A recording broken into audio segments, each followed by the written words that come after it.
His experience extends to teaching metallurgy to mechanical engineering. I realized this is the good platform when I saw this Directors Institute. So we have to adapt to the new technology. We have to learn new technology.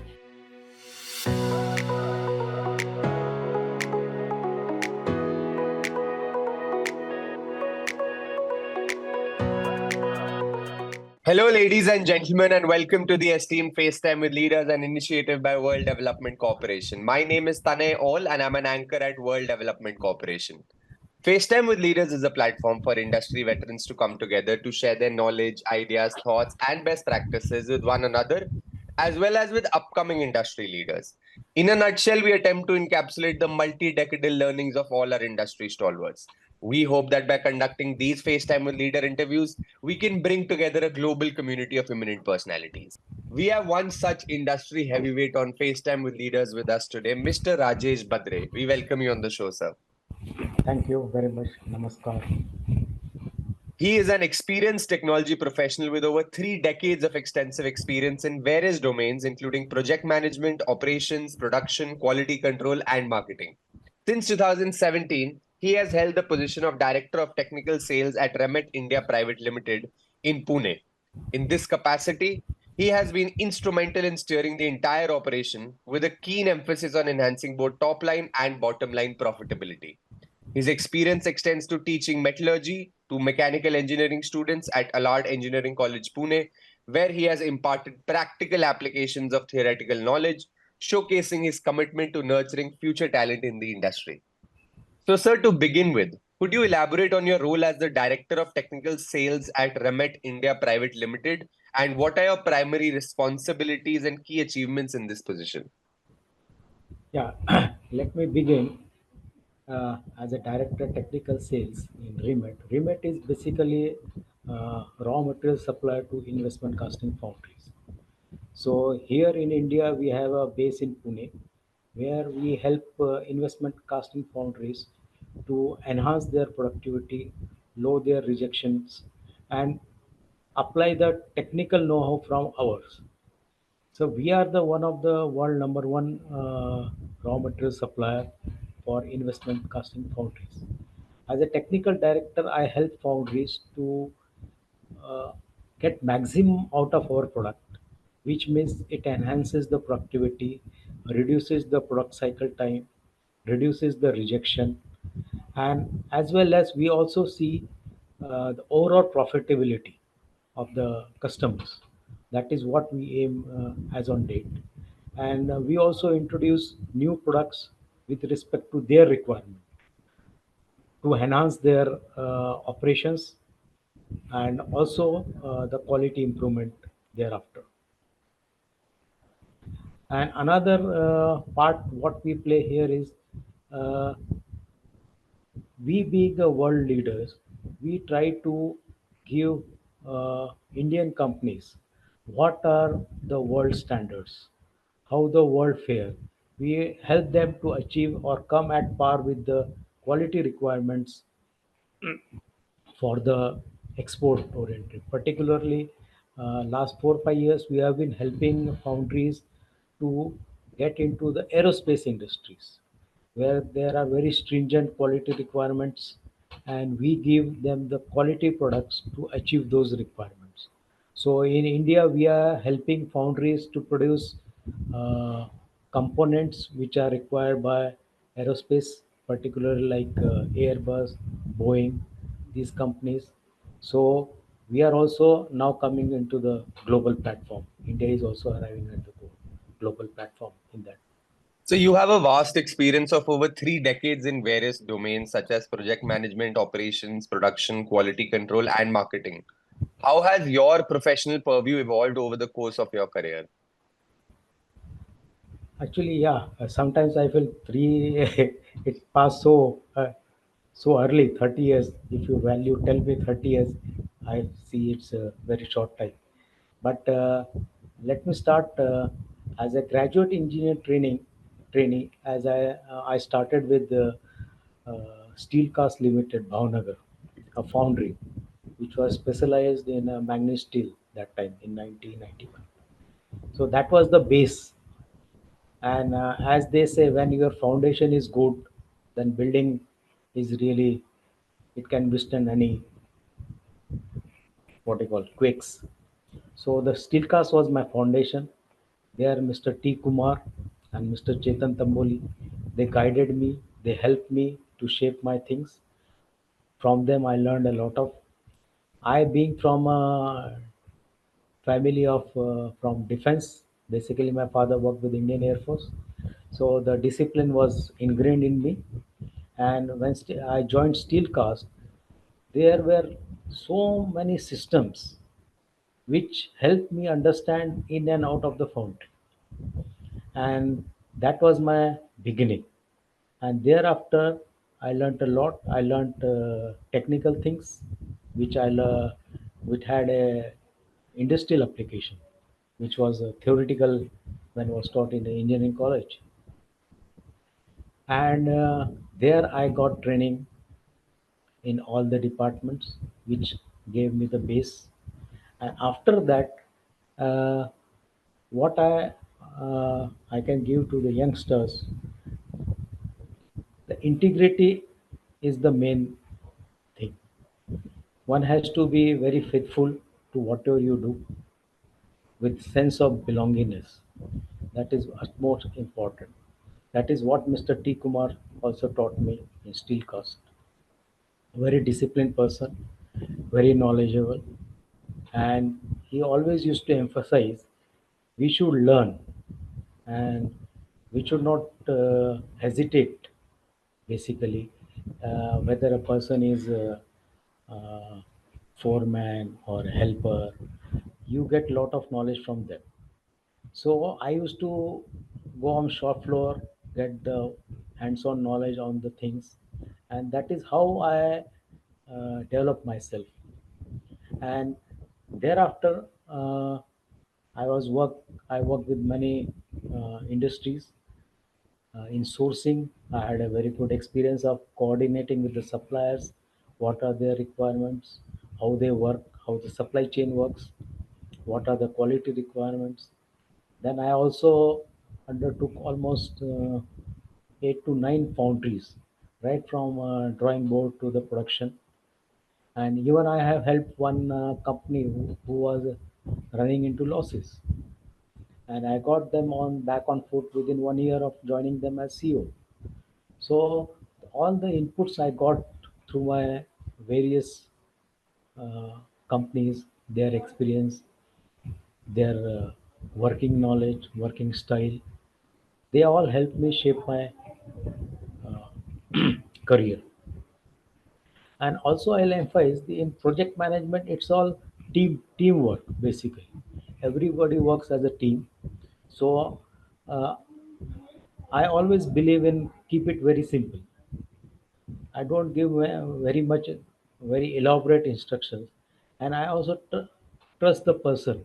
That is the main thing. You should have faith in their abilities as well. So I give them free hand. So if they also commit mistake, they learn from that and they don't commit same mistake next time. So that is my personal experience. So I give them the free hand. I work with the team. So it's a team work basically. So every person in that team is assigned a different work, and that's why which are their domain, and that helps working out the things in a timely manner. That is what I emphasize every time whenever I take projects, or I have taken projects in my earlier assignments. So, and then the person who is in team, he also works as if he belongs to that whole works belongs to him, and that is how he also grows. He also learns three things through his mistakes, his experience, and sometimes I get input from them how it can be improved more. And in next project we work it on in that way. So it also helps in reducing the project time. In first case, my first project took almost 1.5 years. Next foundry I built up in 8 months. and in fourth foundry it was hardly 4.5 months. So that is how the learning has helped me in managing the projects, time management, team building. And as far as this teaching students at mechanical engineering students the metallurgy, it was just one of my experiment. I wanted to see how students uh, take the things from industry. So I worked for 6 months there and taught them metallurgy. But it was a very overwhelming experience. They were so much fascinated by metallurgy. They thought metallurgy is just a subject. They were not giving much importance.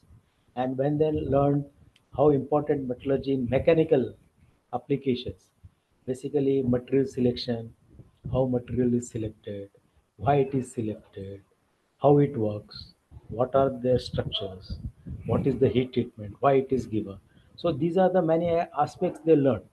And thereafter, when I put up my own foundry, so half of the class were interested to do internship in my foundry, and of that, almost 8 people, 8 students worked in my foundry, and they were fascinated by how the castings are produced, what are the process involved, and how the quality controls are done. And after that, they were to build one. Uh, I think one car or racing car like for some project, and thereafter they started exploring why material this material is used, why not other, what will the application, why not this, why not that, and then they started understanding, and then they improved upon the design of that car with the new materials, new design, and I think they got a consolation prize for that. So they were very much impressed by the metallurgy, the practical application where they can. So, what are some aspects you keep in mind while teaching metallurgy in your pursuit of nurturing future talent in the industry? Actually, I always tell the students, see, metallurgy is not just a subject. Or if you think a mechanical is just subject and you go there and you repair the things, that is not there. So you have to understand all the aspects.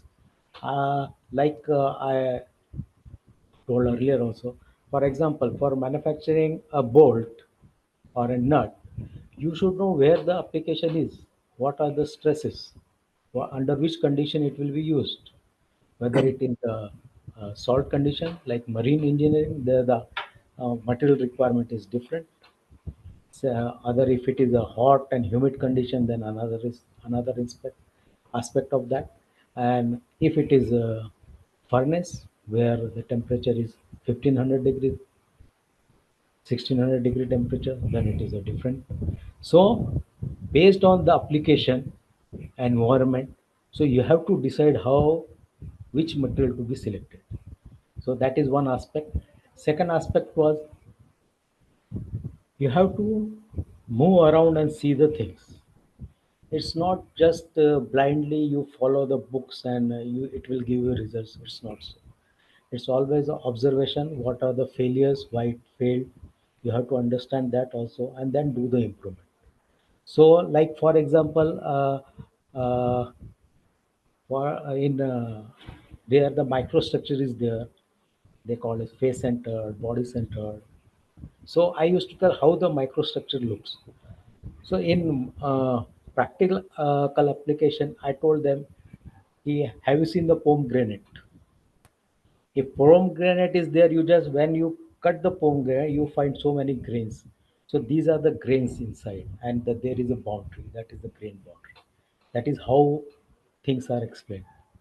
In one of the class, I was talking about entropy and enthalpy. So how heat is generated. So I told them, how many of you do the you help in the kitchen? So only girls could raise their hands. And I told them, आप क्या कभी आटा गूंथते हैं? And they said, hardly two of them said yes. Then I said, when you put water into the that atta, how you feel? जब आप उसको निकालते हैं तो वो ठंडा ही होता है, लेकिन पानी डालने के बाद जब हाथ से आप गूंथते हैं तो वो गर्म हो जाता है. तो what is that? So that is how I used to explain them practically. So that was the one aspect which student used to like, and of the 80 student, almost 80 used to attend my class. That was the my achievement, I could say this way. Yeah. So, what kindled your interest in ESG and corporate governance?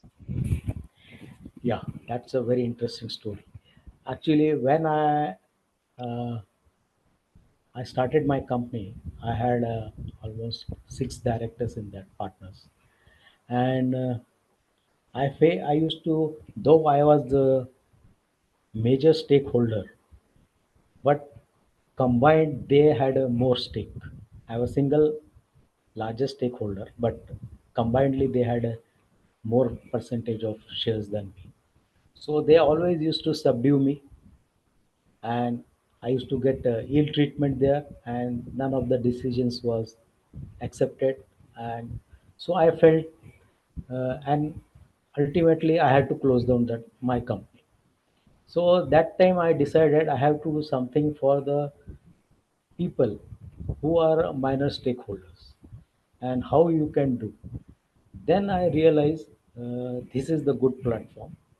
When I saw this Directors Institute, I thought I should become a director, independent director, and then I should take care of these things. And as far as environmental is concerned, I have been since beginning. I I have my own NGO also. We do a lot of tree plantation, helping students, poor students, for their education. So it has been because of that experience. I thought governance is very bad, and minority stakeholders are suffers a lot. Nobody knows about them. So let me know how to improve upon that. And then I stumbled upon this Directors Institute program. And when I went through their 1 hour session, I thought this is the thing which I have been looking for. And thus I thought this is the best way to contribute to the corporate governance and as well as the environment and social. So, as an ESG and corporate governance expert, what values do you bring to the table? Actually, what I feel, this is the need of the hour. Every corporate, actually, as as they say, every generation says to the next generation, you didn't do anything for us. So what I feel ki, at least the new generation is very aware of things going around, and for our next generation we should do whatever we can do to save our planet, save our environment, and try to give best to our society. Whatever we are taking from the society, at least some part we should give back to them. So it's in the form of saving environment as far as concerned, or giving back to the society, helping them to uplift their standards, like nearby villages, wherever the project is there, we can improve the standard of living, improve the sanitation, improve the drinking water, improve the education, so that they also can grow along with the companies ethics. So that is what my personal opinion is on this. So, what are some of the most remarkable changes you have seen in your field with changes in technology? And what changes do you expect to see with the advent of all these new technologies like IoT, AI, ML, blockchain, cloud, big data, Web 3.0, etc.? See, in foundries, maximum of the foundries have been workers driven. Now is last 5 to 10 years there has been a lot of improvements. People have started using uh, automation, robotic system, also AI. Some of the systems are being run by AI, like analysis. See, most of the problem is we have a lot of data, we have a lot of information. Everything is in there on PPTs and there. But very few are able to interpret and take advantage of the data to improve their productivity or do reduction in cost. So that is what that improvement is now very important now. Interpretation of data. Yeah. Lot of data, you can have lot of information, but what to do with the information? It is not going to of any use to industry unless you interpret it. You use that data to your benefit. So that is what this AI or IoT or these are doing. Now the most of the machines, they are IoT based. So no engineers need to come to the foundry to do the repairing. They know what has happened. They just give instruction. These are the things. You remove that thing and replace it. It works. So that is one part. Secondly, automation. Most of the foundries have now started doing automation, particularly investment castings. The shelling system is mostly robotic, so it is saving a lot of time. It is giving consistent results, consistent result, then consistent timings for the cycle timings. So the uh, human interference has reduced. That is one part. Second part is it has also given chance to uh, gain the productivity. So productivity has improved by almost 100% without human interference. That is the major thing nowadays. So Yeah. these technology has to be adopted if we have to be in the race. And if India has to compete in the global scenario, it has to be in line with the global standards. So we have to adapt to the new technology, we have to learn new technology, and then only we can compete in the world market. That is what today's scenario is. Yeah. And already in investment castings, almost 4 or 5 foundries from India have adopted this. They are supplying to aerospace industries, defense. So these are the major achievements. And in future, many more foundries will adopt these technologies and come to level playing field with the global players. So we're building a community here of industry magnates. The move is meant for cross-pollination of knowledge and building a knowledge-sharing community of corporate giants and industry experts. What are your thoughts about this initiative taken by Mr. Zishan Pathan, Mr. Heval Mehta, and the whole World Development Corporation team? Actually, I appreciate Jisan and Havel. They have done a wonderful job. They have developed a lot of talent pool. Actually, I'm very thankful to both of them and the World Development Corporation, because I think, uh, though being director in Remet Technocast, I may not have known the Company Act 2013 in as in depth as I know. Knowledge about the company's working, corporate governance, ESG after doing ESG. So it is a wonderful experience for me. It has given me a new direction to ESG as well as corporate governance. That is what was maybe I was not knowing about. I admit that. Great, sir. It was fantastic conversing with you, and I'm confident that your insights will truly inspire future leaders.